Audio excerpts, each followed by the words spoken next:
I could feel it touching my back. I wanted to scream, but my voice was lost. It leaned in and pressed its lips to my neck. Sweat drenched my skin as my body froze in terror. Then, it pulled me close, holding me by the waist. I turned, and I saw him, the devil. Today started like any other. I woke up with a heavy heart, dreading another day of college. Not because I disliked learning, but because of those three girls, Sarah, Samantha, and Abigail. They constantly bullied me. Yes, I said bullied, even in college. Surprising, right? But I guess cruelty knows no age limit. I got up, got dressed, and headed to class. As I walked through the campus gates, I stepped on something slippery and lost my balance. I fell hard. Looking up, I saw Samantha and Abigail laughing uncontrollably. I glanced down and saw a banana peel. It had clearly been placed there on purpose. They did things like that often. You might wonder why. Well, it's simple. I come from a poor family, and Innerverse University is a school for the wealthy. I'm only there because of a scholarship, and for some reason, they just couldn't accept that. Swallowing my embarrassment, I got up and walked to class. There, I saw Suzy, my only friend. She's the only person who has ever been genuinely kind to me.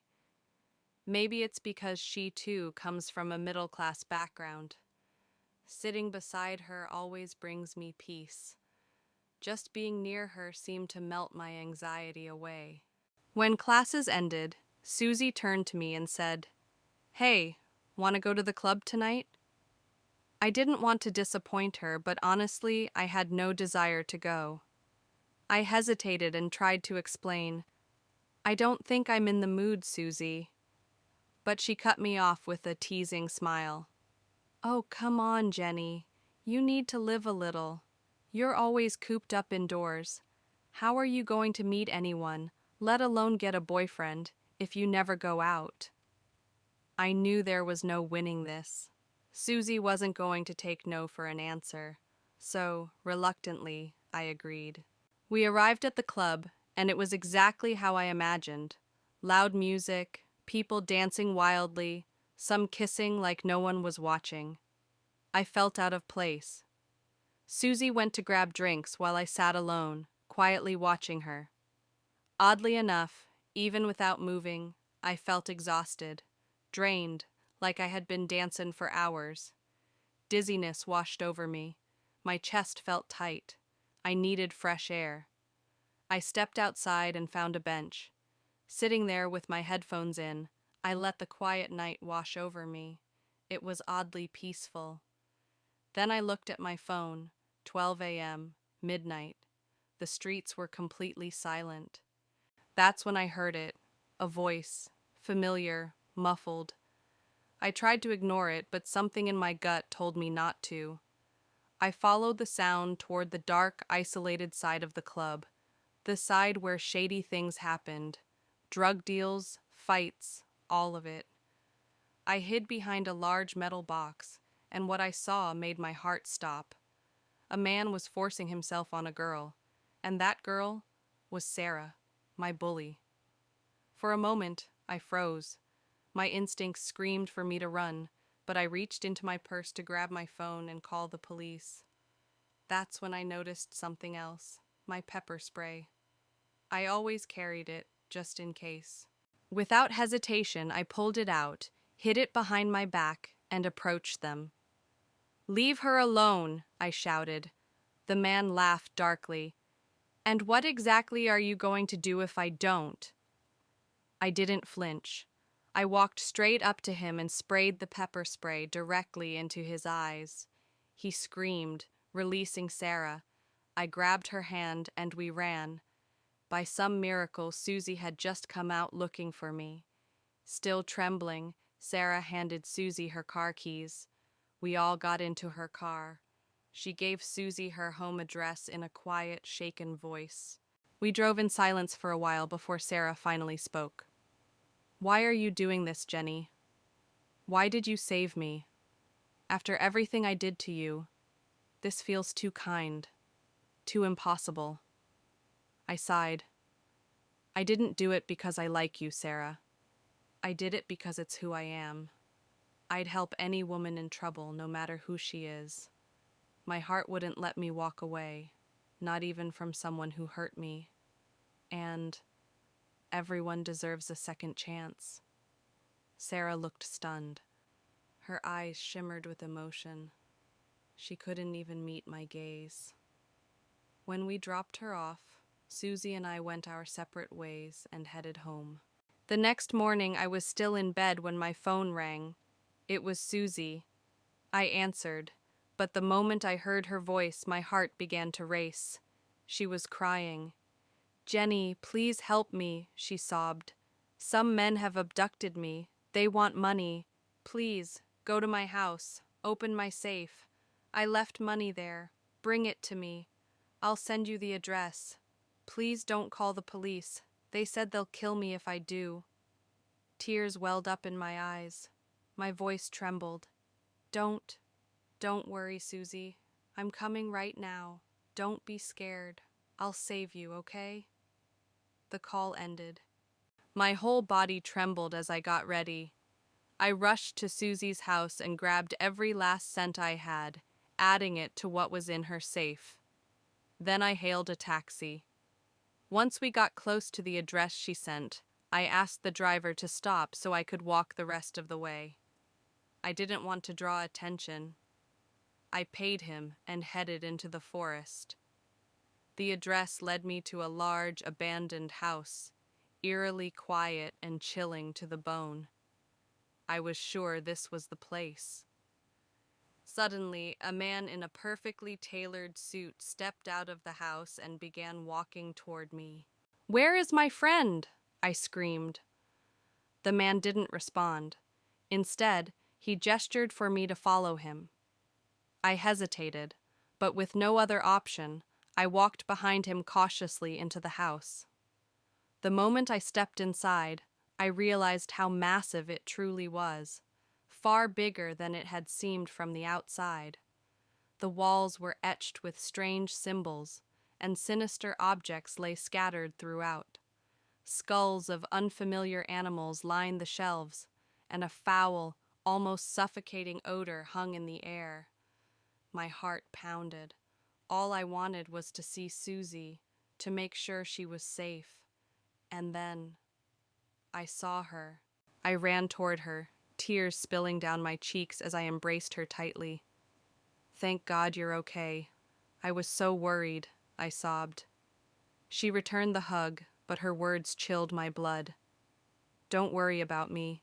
Worry about yourself." I stepped back, confused. My mind raced to process her tone, her words. Before I could react, she shoved me. I stumbled backward and crashed into a dark room. The door slammed shut behind me. Within seconds, 2 men entered and restrained me. I stared in horror as Suzy watched it all unfold with a smirk on her face. This had to be a dream, a nightmare, but it was all too real. Finally, Suzy spoke. "I'm sorry, Jenny. I needed the money. For my mother. She's very sick. They told me to bring them a woman. A flower bud, as they called it. Someone untouched by any man. And I thought of you, the good girl." I was speechless. Suzy, my best friend, the one I would have given my life for, had betrayed me. For money. My world crumbled. My ears stopped registering sound. My body trembled. My vision blurred as she turned and walked away, without an ounce of regret. When I regained consciousness, I found myself in a room filled with other young women, most of them even younger than me. Some were crying, others sat in silent fear, their eyes wide with terror. I approached one of them and whispered, "What's happening here? Why are we here? What do they want from us?" She remained quiet for a moment before finally speaking. I was brought here 2 days ago, with many others. They all died after coming out of that room. Right before they died, they all said the same thing. The devil. I don't know what this is, but I heard one of the men say they only want maidens. Maidens? I echoed, remembering Suzy's exact words. But why? If they were just criminals, they wouldn't care about purity. This had to be something darker, ritualistic. Suddenly, 2 men entered, carrying a girl who had just been taken into the dreaded room. Her dress was stained with blood. They laid her beside us. She was barely alive. With her final breaths, she whispered, "Run. Run away. It's the devil. He'll use you. Run and save your lives." And then she was gone. A heavy silence fell over us. I wasn't just afraid for myself. I was heartbroken for these girls, some still in high school. They deserved life, freedom, hope. One by one, the girls were being taken, and none returned. It was getting closer. Soon, only 5 of us were left. Panic gnawed at my mind, but I couldn't think straight. All I knew was I had to do something. Later that night, I noticed something. The men guarding us had left the room, but I knew they wouldn't be far. "Girls," I whispered, "we need to escape. We have to plan something, now." One girl shook her head, her eyes full of despair. "But how? We're trapped. Escape is impossible." I paused, thinking hard. Then it hit me. I remembered something I saw the first time I was brought here. Plants outside the house. They weren't ordinary. These plants emitted a strong, sleep-inducing effect when burned. That was our only chance. "I'll go," I said. "Wait here. Trust me." I quietly crept toward the door. As soon as I stepped outside, I saw them, the men, standing guard, just as I had expected. But I ran anyway, heading straight for the plants.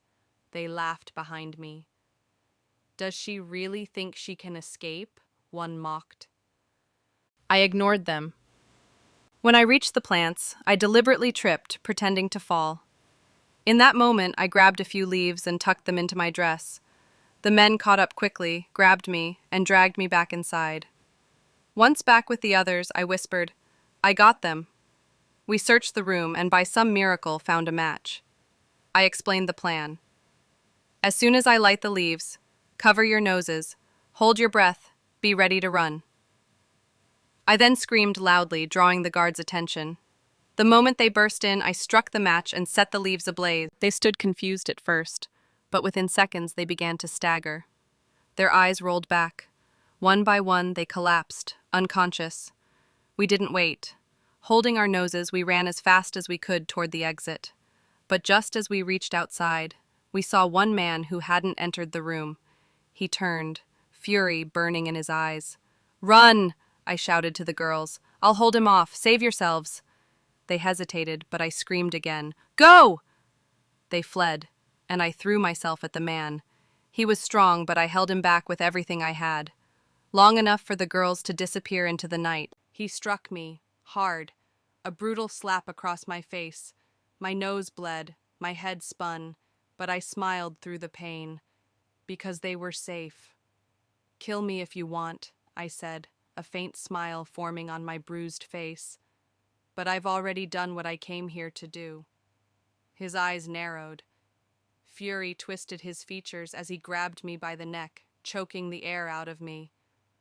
"I'm going to tell my boss," he growled. "You have no idea who you're messing with.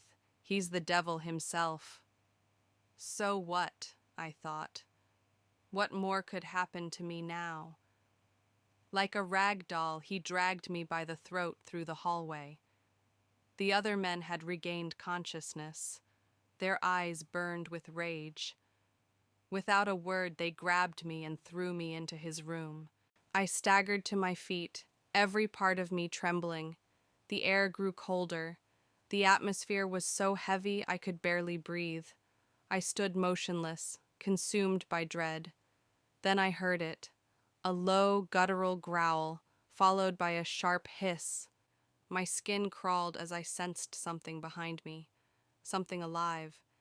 It crept closer, so near that I could feel its breath on my shoulder. I looked down at the floor and froze. A massive, winged shadow stretched across the ground. It had a human form, but distorted, dark, unnatural. My heart skipped a beat. I could feel it touching my back. I wanted to scream, but my voice was lost. It leaned in and pressed its lips to my neck. Sweat drenched my skin as my body froze in terror. Then, it pulled me close, holding me by the waist. I turned, and I saw him. The devil. His appearance was unbearable. I squeezed my eyes shut, praying it would all disappear. But suddenly, his lips touched mine, and everything changed. A flood of memories not my own surged through my mind. He was not born a monster. He had been a young man, a hunter, centuries ago. One fateful day, deep in the forest, he mistakenly shot and killed a boy, believing him to be a wild animal. The boy's mother was inconsolable. She refused to believe it was an accident. After the funeral, in her grief and rage, she cursed him, Lucifer, twisting his body into that of a demon and granting him immortality. When he discovered what she had done, he sought her out. She told him there was only one way to lift the curse. He had to be intimate with a maiden. For hundreds of years, he searched. He hid in the shadows, trying again and again, but nothing worked. Each time he was left more broken than before. Now, in this moment, I understood the truth. Lucifer never wanted this. He wasn't evil. He was made into one. And now, he stood before me, scarred by centuries of pain. And yet, I felt no fear, only sorrow. I should have feared for my own life, but I didn't. Something inside me changed. I was no longer just a girl trying to survive. I was a soul who saw his. I lifted my head and looked into his terrifying face, but I wasn't scared anymore. Suddenly, he clutched his head and screamed. His wings shook violently. I watched, breathless, as they began to fall away. The dark skin faded. The monstrous form dissolved. Before my eyes, he transformed into a man. A beautiful, human man with soft features and kind eyes.